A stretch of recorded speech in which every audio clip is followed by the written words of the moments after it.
Assalamu alaikum wa rahmatullahi wa barakatuh. Bismillah ar-Rahman ar-Rahim. Inshallah, today we will finish, hopefully, we will finish session 4, which is local search. We still have two subtopics, which are beam search and genetic algorithms. And inshallah, if we will have time, we will start a new session also today, inshallah. Before we start talking about the new subtopics, I think we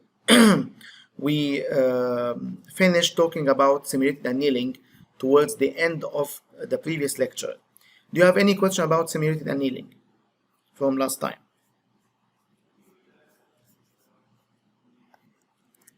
Any questions?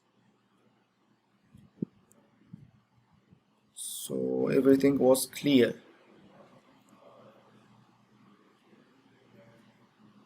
Everything was not clear.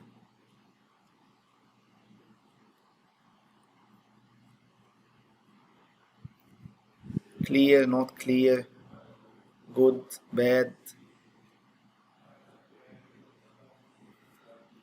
Okay, I don't know what does that mean, but I will not be able to wait more than that. So I will have to switch to the new topic then if you don't have any questions. Okay, good, clear inshallah. I hope so, yeah, Faisal. Okay, the new subtopic, we have two inshallah left subtopics, beam search and genetic algorithms. The first one is beam search. So far in local search, we were always keeping track of one state at a time, and we explore the successors of this state, and we select some of these successors to continue in our exploration in the state space. In beam search, we instead of keeping track of just one state, we keep track of k states rather than just one. So we start with k randomly generated states, and then we look at the successors of all of these states, okay, and select the best k among them instead of just selecting one of them, like in greedy hill climbing. We select here k best successors from the complete list of successors of the k states, and then we repeat. Okay, so that's the idea of local beam search. Instead of having just one state, we have k states at every time, and we look at the successors of all of these k states, and we keep the best among them. So here is a diagram that shows the difference between the greedy search, of course represented by, for example, hill climbing, and beam search. So in greedy search, we keep just one state, we look at its successors, and we select the best of them, and we continue with that state. We look at its successors, we select the best of them, and so on. Okay, so that's greedy search. In beam search, let's say that we start from here. This is just a special case that we have just one in the beginning, but let's say that k is 2. So we have two states here that are the best among the successors of this one. Now these two states, we look at all of their successors. So all of these successors here are 4 states. It happened to be 4 states. It can be more than 4, of course. And we select the best 2 of them. Remember, k here is 2. So we select the best 2 of them, and then we repeat the same process. We look at the successors of only these 2 states, and we select the best 2 among them, and so on. Of course, until either we reach a solution, or we reach a local maximum, or after some number of iterations. All of these stopping criteria can be done, but that's the main idea. Instead of one, we get k states, look at their successors, and get the best among them. And that strategy, actually, which is called local beam search, is shown to be the best algorithm in many practical settings. Okay, and the main idea here is that we get to explore the space more. Okay, we will talk about diversity very soon, but here there is a chance to explore more areas in the space. So we might actually end up in a better a better final state than the greedy or hill climbing algorithm. Here there is a variable called beam size, which is k, which is that the value of k, that this is called beam size. And the word beam here is because it's like we are trying to explore the state with a beam of light, and k is the beam size. So as k increases, the beam light will increase. So you see more regions in the state space than if the beam size is 1, and this is of course a special case, which will be the hill climbing algorithm, the standard algorithm, which is the greedy algorithm. Okay. Okay, any question about the idea of local beam search?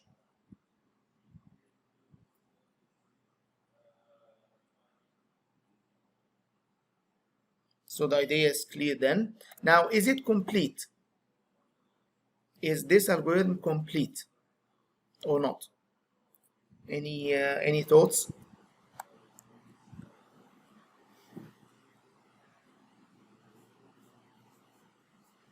Mahmoud?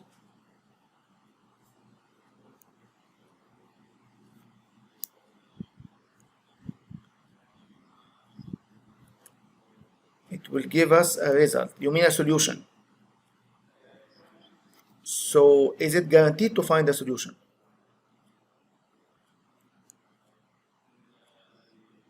Okay, why is that?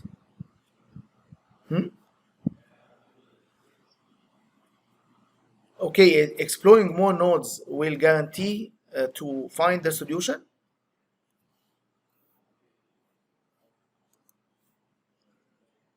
It's a higher chance to find the solution, but is it guaranteed? That's what we mean by complete. Complete means if there is a solution, it will find it.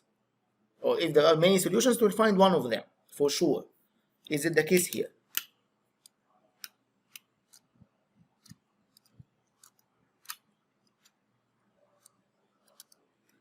You think it's yes, but based on what, Mahmoud? Yani, okay, let me ask you the question in a different way. Can we stuck in a local maximum here? Or not? Is it possible to stuck in a local maximum or not? Yani, is it possible to find that all the successors of the k states are worse than the k states? So there's no actually better states. Will that happen? And what we are in actually is local maximum. It's not global maximum. Can that happen or not?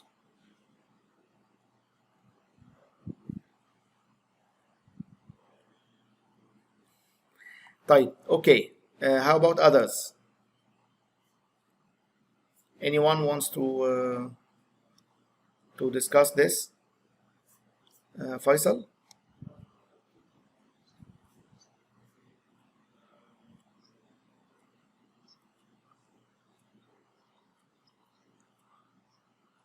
Yes, it could get stuck, and thus it is complete or not?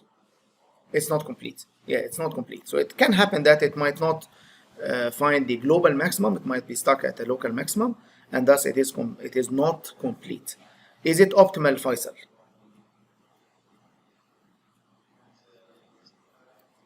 Yes. If it's not complete, then of course it is not optimal. Optimal means it will find always the optimal solution.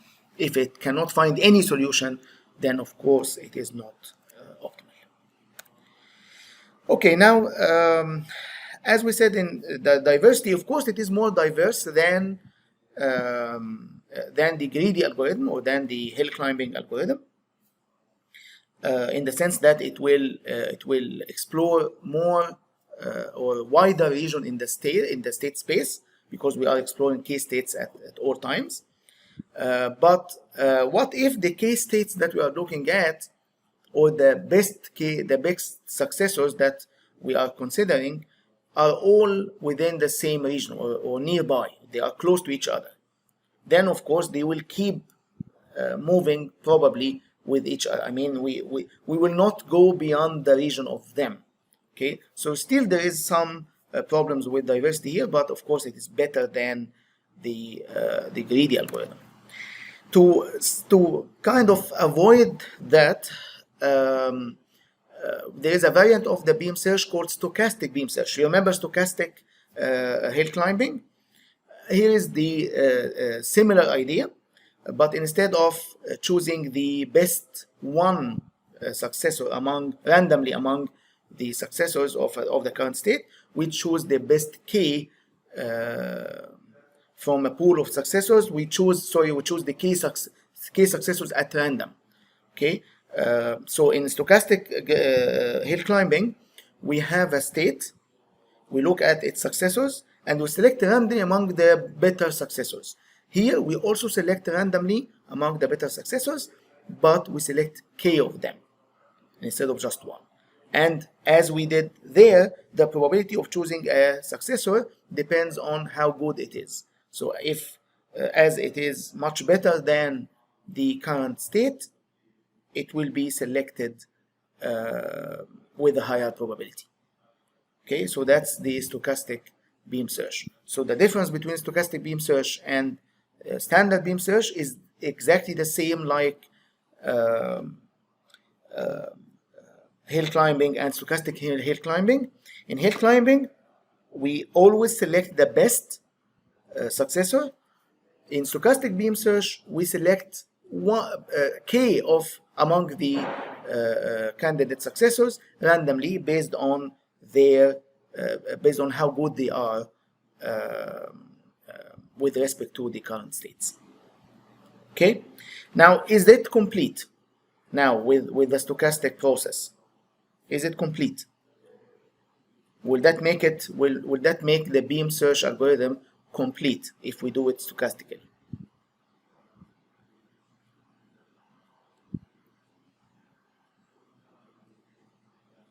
So there is some randomness here that was introduced over the standard or classic algorithm. What do you think? Will that make it complete?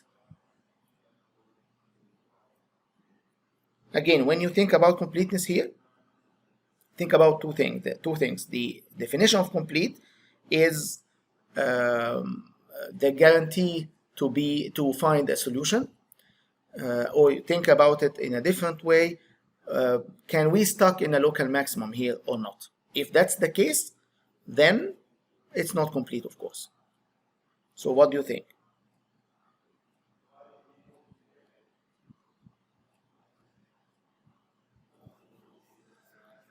Okay, if there is no answer, then I will leave it to you. Faisal again.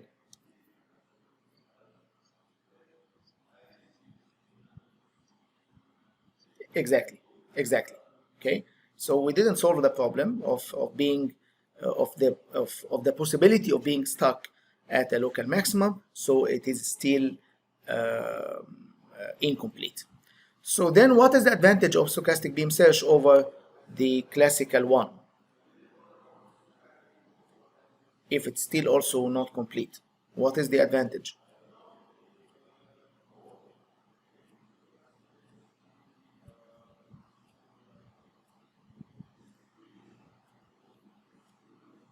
Yusuf?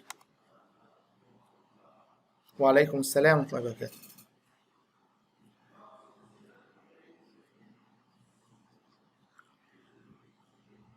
Why?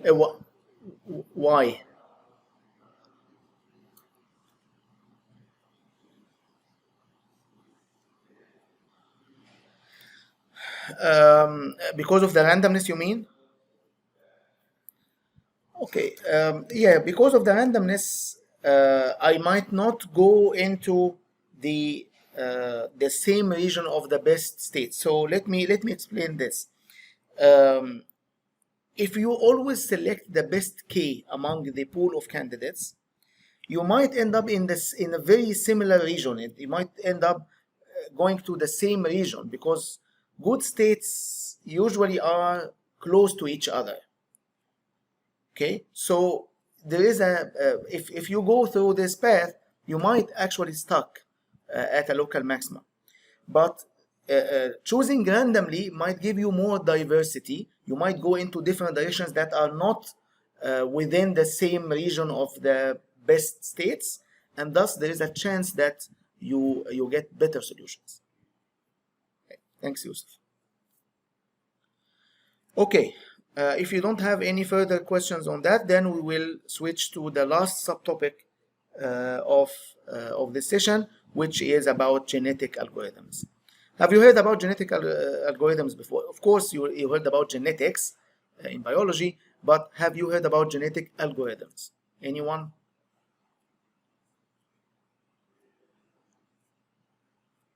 Faisal?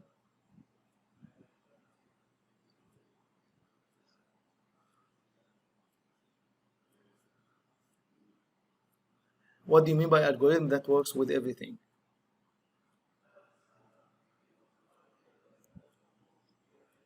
Oh, no. This is not generic. This is genetic. Okay, genetic. Okay, من الجينات. من الجينات. Okay, no, not generic. Yusuf?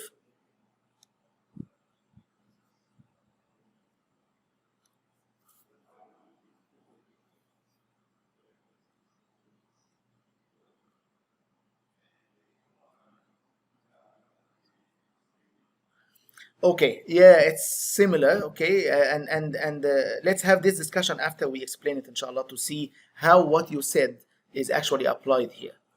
Okay, طيب. Let's talk about genetic algorithms. So in genetic algorithms, every successor state is generated by combining two parents. So in genetics, you have you look at ways of getting new generations, right? So we have a population. So there is a terminology here. We have population, which is the current states, okay, and the successor or the next generation of the population is generated from the current population through three different operations, okay, and usually a successor state is, or always in this case, a successor state is generated by combining two parent states. We'll see how, inshallah. But here is some definitions. Population is the set of states that we are considering now. There is a function called fitness function, and the fitness function gives a value for every state, and it gives a higher value for better states. So if a state is closer to a solution or that's better than the other, then the fitness value for it will be higher than the other. There is also a representation of states in genetic algorithms by being a string over a finite alphabet. So a state is represented as a string over a finite alphabet. So for example, let me show you an example here. I can have a state like that.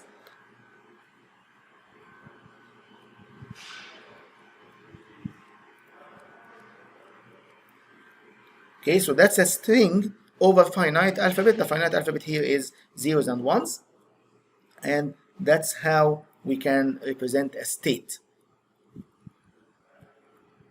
Okay, and we'll see why in the next slide, inshallah. So now this is the representation of this. Of course, it doesn't have to be zeros and ones. It can be A, B, C. It can be numbers, but it is coming from finite alphabet and of the same length for all states. As we said, there is a fitness function, and this function will give a value for every state. And we always start with what we call a population. So the population has some states. Let's say that if every circle here is one state, so we call this the population.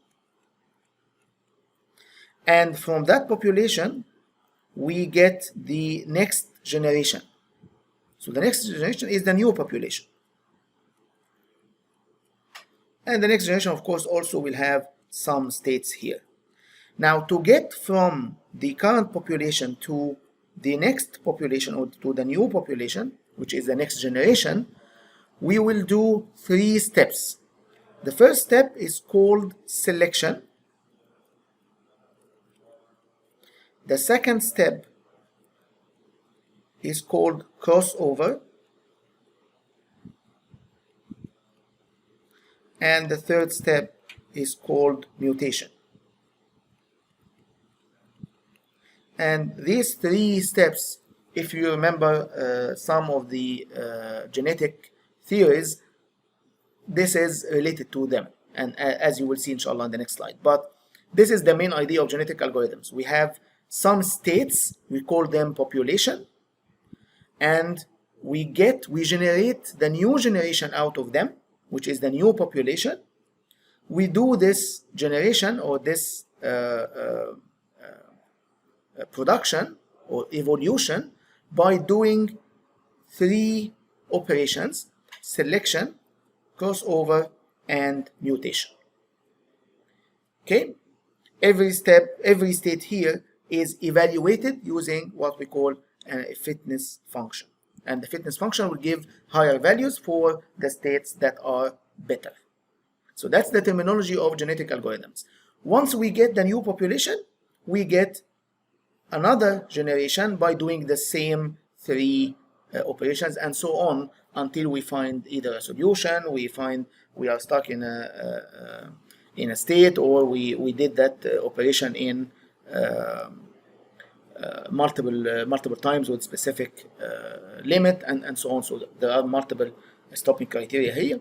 But what I want you to understand is the process of getting a new generation from the current generation, or a new population from the current population. Now let's go through the steps in an example. Let's say that this is the population. We have here 4 states. So that's now the current population. Every state here, as you see now, it's represented as a string of finite alphabets. The alphabets here is from 1 to 9, the digits. I don't think there's zeros here. There's no zeros, just from 1 to 9.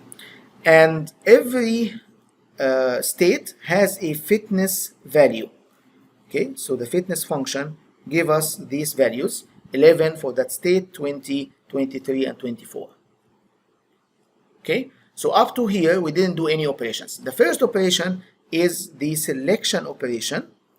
What we will do is to select a pair of these states to generate one individual. So each state here is an individual of the population. To generate one individual in the new population or the new generation, we select a pair of states here. They are called the parents of the new child, of the new individual in the new population. So, for example, here we selected this state and that state. Okay, so that's a pair. We select a pair of states. So that's like the parent of one individual in the new population. The pair of parents. Now, how can we select that pair? We select them randomly based on their fitness value. So the probability of selecting the best state among all of them is higher than the probability of selecting the others. So you will see here that this is the best of them. It has a probability of 31% to be selected in any selection process. How did we get this number? This is 24 over the sum of all of these values. Okay, so that's the probability of selecting this specific state. So let's say that it happened that we selected these two. Now we have a pair of parents. We have one pair of parents. Now, so this is the selection process. Now we'll do what we call crossover, which is the second operation here. So what happens in crossover is that we select randomly a position to do the crossover operation. So we say that randomly this is the position where we will do the crossover. Crossover means that this part will go, this part to the right, to the left, will go to this part. So we will have 3 to 7 in the child. We have this part concatenated with this part. So 3 to 7, that's 3 to 7 here, and 4, 8, 5, 5, 2, that's 4, 8, 5, 5, 2. So that's now a new child. So this is the new generation or new population. Not finally the new population, but at least this is a child. states. Okay, so the new population is the final version, but that's just a new child now. Okay, so that happens by the crossover. We could also do the crossover the other way. So we have 4 to 7, that's 4 to 7, goes or will be concatenated with the other part from the other parent, which is 5 2 4 1 1. So that's 5 2 4 1 1. And we do the same for every pair. So every child here came from a pair of parents by the crossover. Okay, and you will see here part of it is gray and part of it is white because it comes from one gray and one white here. So this is what we call crossover. Now we have a new generation, but before we declare them actually as the new population, we will do to some of them what we call mutation. So that's the third operation, but this is actually optional. So you will see that some of the children here didn't change at all. So this one didn't change at all. Some of them will have mutation, and the mutation is defined by changing one value at a specific position, at a random position. So for example, this one, we randomly select that position and we change this 5 to 1 also randomly. Okay, here we didn't do this mutation. Here randomly we chose this position and we changed it to 2.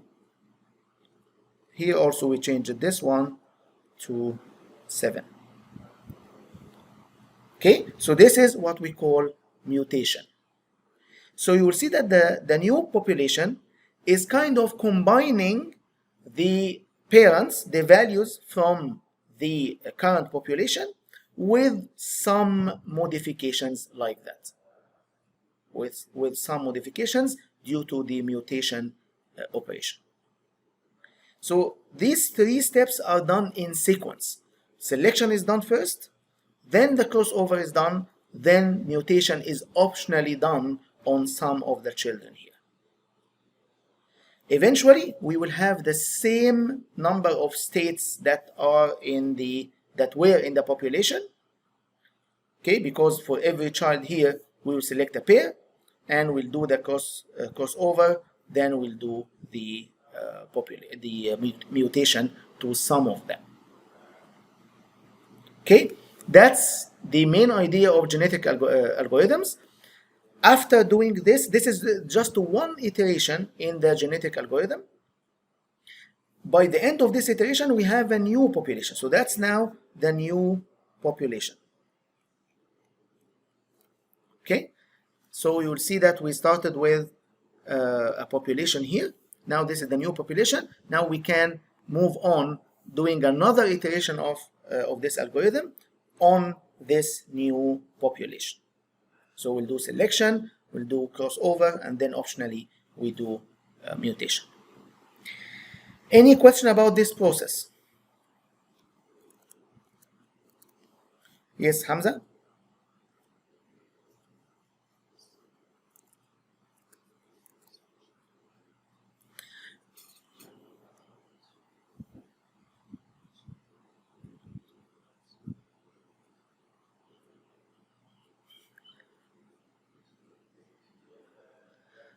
Okay, the first question was about the fitness function, right? So fitness function evaluates the state. Okay, so as we will see in the next slide, for example, for n queens problem, the fitness function will give a number that indicates how good the current state is. So I might think of the number of pairs of queens that do not fight each other. Okay, because that number, if it's high, then that means that it is better. Okay, so that's what we mean by fitness value. So fitness is actually also sometimes it's called goodness value.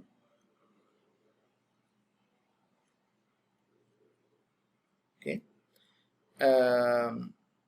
just to remember that it is always high for better states. So that's the answer to the first question. The answer to the second question, because it is inspired from biology, then I think the idea of having pair. I don't know if there is any studies that are done on doing it on more than a pair. Theoretically, I think it can be done, of course. In your algorithm, you can do that. But in this case, you have to do multiple crossover positions instead of just one. Not sure if that will be good or bad, or if it's tried or not. But for sure, the standard genetic algorithm is done over a pair. Maybe because it is inspired by biology, as you said, not very sure. But maybe it also has to do with the meaning of it, as we will shall explain in the next slide. So we'll get maybe to that in the next slide. But whether we can do it on more than a pair or not, theoretically we can. Practically, I don't know if that will be actually giving us better solutions or not. Other questions? Yusuf?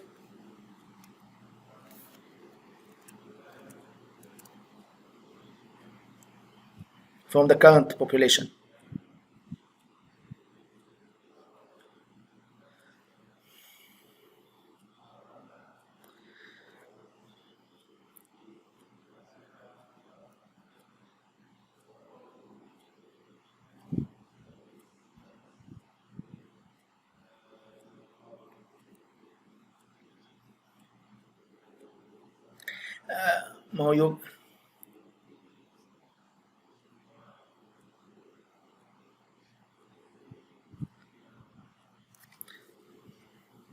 Yeah, as I said, I'm not sure if we. Yes, I agree with you that doing it over more than a pair will make the new states more different, or more the new population more different than the current population. But maybe that will make it amenable to find better solutions. Not sure, so I cannot really have a definite answer here. But the genetic algorithm, the standard one, is to do it over a pair, and we'll discuss whether that makes sense or not in the next slide. Okay, any other questions? So the process is clear. Okay, so let's move on to what I meant by next slide is the next slide. So this is just the pseudocode now. I think after we explained it, it is straightforward. You will see that we are, so this is the main loop, okay? And within the main loop, we are generating a new population. For the new population, we get the same, here, we get the same, we get the same size of the current population. Okay, so we get a child in every iteration of that internal loop. We do the selection first, then we do the reproduction, which is the crossover operation. So this is the selection, this is the crossover, and then with some random probability we'll do the optional mutation here. Okay, so that's the mutation, and then we add the child to the new population. Now the reproduce function is the crossover function, and in the crossover function we select a random position C to do the crossover at, and then we append the substring from 1 to C to the substring from C plus 1 to N. That's the switching between the two parents. Okay, so after this so that's the crossover. We can do the mutation by selecting randomly one position and changing it randomly to another to some other value. So this will go until some individual is fit enough. Maybe we can say it depends, of course, here on the problem. We might finish here by finding a solution, or we might say, okay, a fitness value above that number will be enough, I can stop, or enough time, which means that enough number of iterations are done. So that's the main algorithm. Here is the n queens example. If we have this state and that state, these are the parents, then we select, with the crossover, you see that the crossover position was here, so we'll take this part concatenated with this part, and that will give us the new child. And if you look at the new child, you will see that it has some of the goodness of the of one parent. Okay, if you look at these three, you find that there is no fights, for example, between them. Actually there is here, okay, but it will mix actually the goodness of both. Hopefully this state will be better than both. Okay, it's not guaranteed, of course, but remember that the states that we select, so actually this state and that state as a whole, are selected based on their fitness. Okay, so as they are better among the population, they will survive more. They have a higher chance to survive. Okay, survive means they will be selected to be among the new generation. Okay, either completely, actually it cannot be completely because it has to have the crossover, but at least it will affect the new generation. Okay, so that's what's called in the theory the natural selection.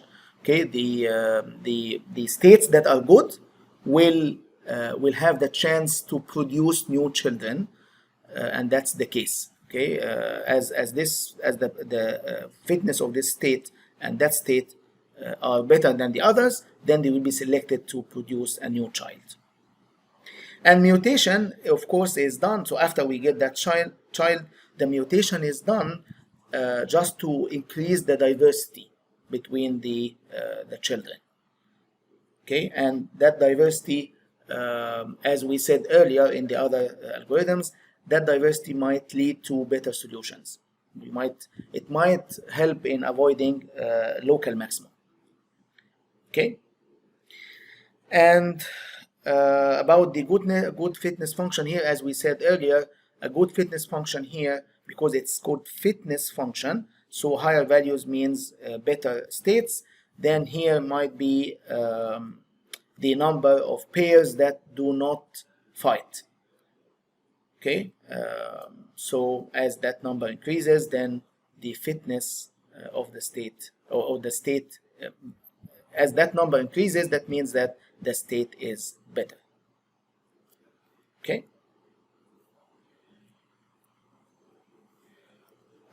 Any question about this? About genetic algorithms? So back to the idea of having more than a pair. Now, if we do that, then the state, the new state, will be more different than the current state. Not sure if that will be good or bad, but what I really saw before is the standard algorithm. Not sure if it's proved or it's shown practically to be, if we selected more than a pair, to be better or not. I really don't know. Any other questions?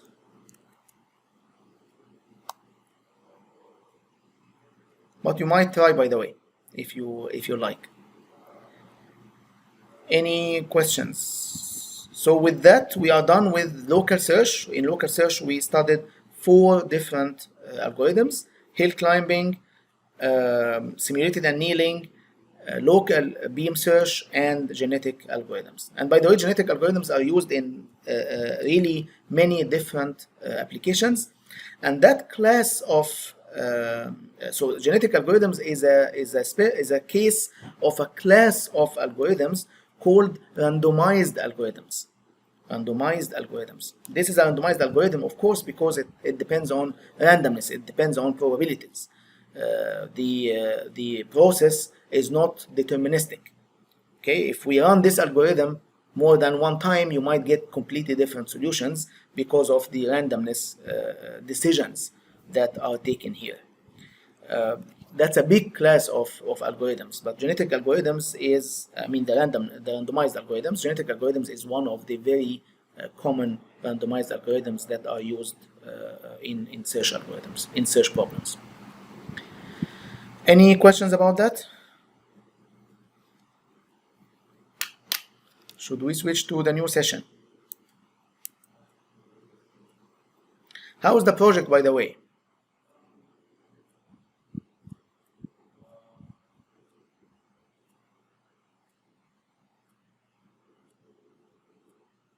Okay, the deadline is Tuesday, right? Okay, and I warned you that you should not start late. You should start early, right? But I see some of you are saying mostly done and half, and so there are some good news here. Okay, now let's switch to the new session. طيب, the new session is called adversarial search. Adversarial search. What do you mean by adversarial? Anyone knows? Yusuf?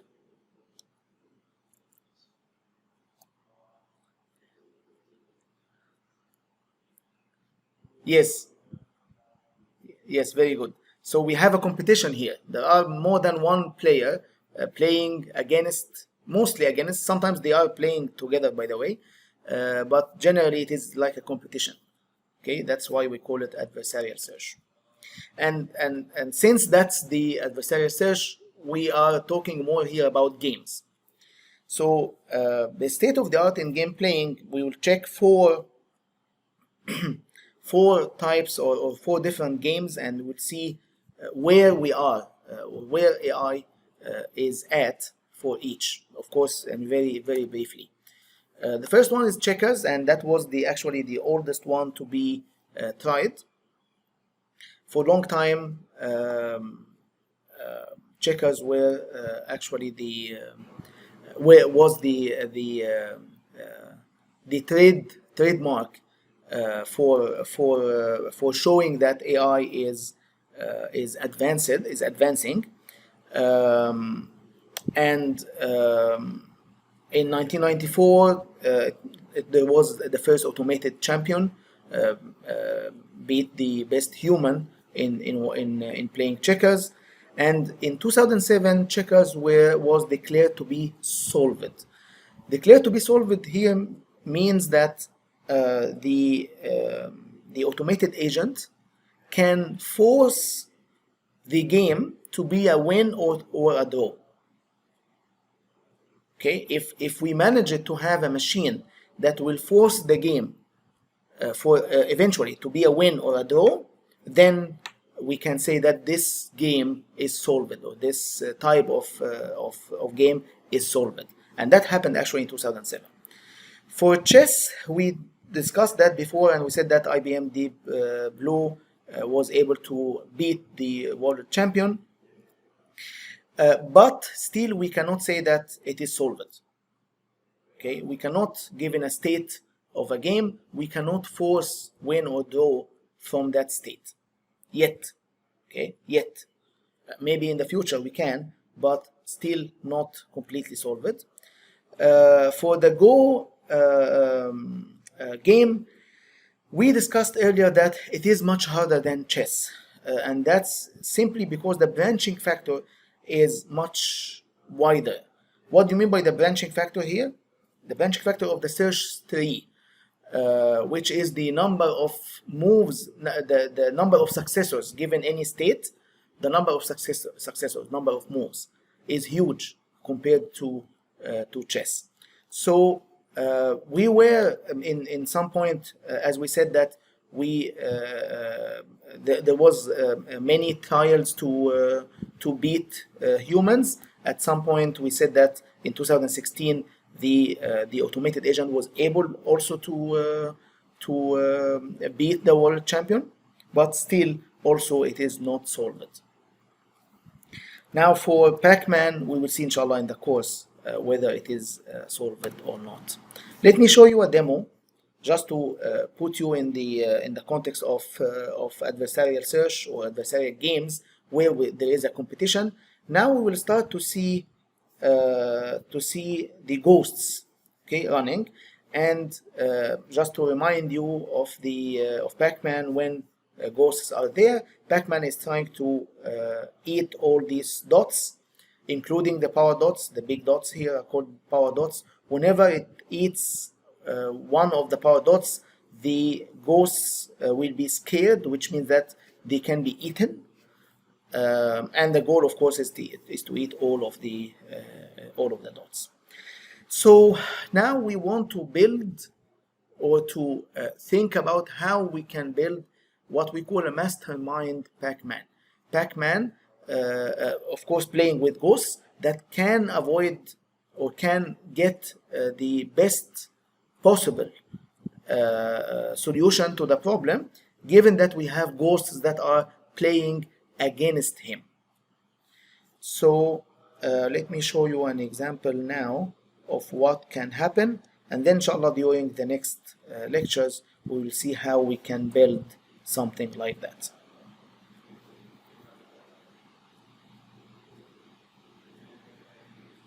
So at some point it tries to avoid them, some points it tries to bomb them if they are scared, like that, and the other times it is trying to just eat the dots, getting away of the ghosts, of course.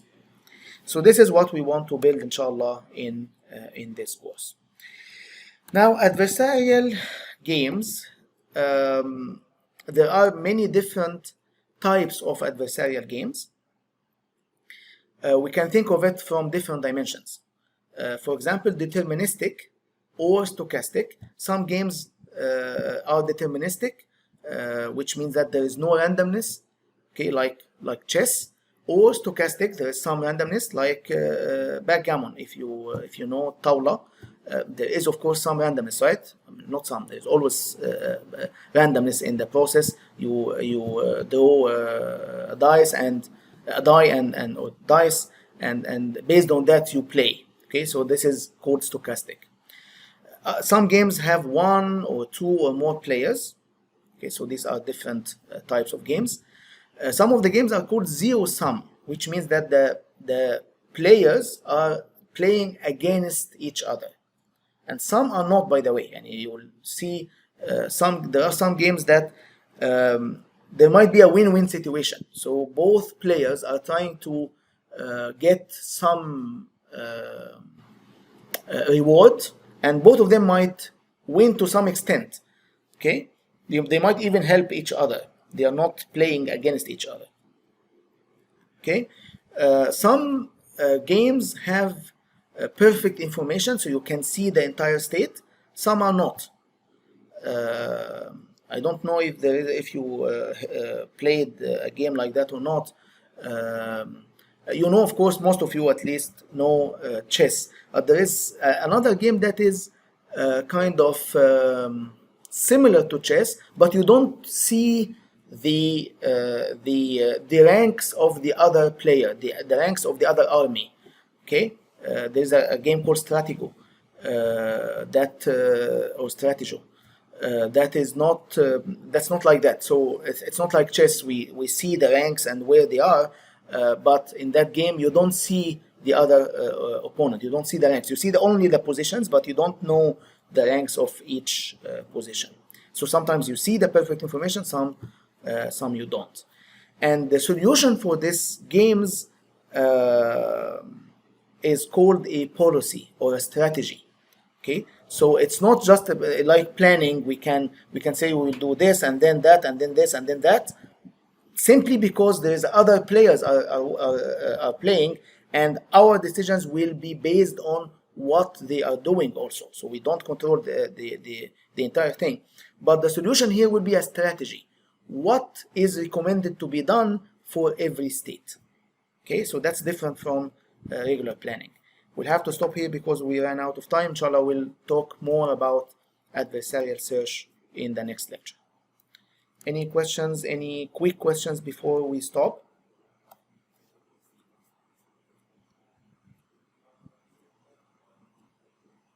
Yes, battleships is too. If yes, it is kind of a game where you don't see the other opponents. Okay, so we'll stop here and talk to you inshallah on Tuesday. Assalamu alaikum wa rahmatullahi wa barakatuh.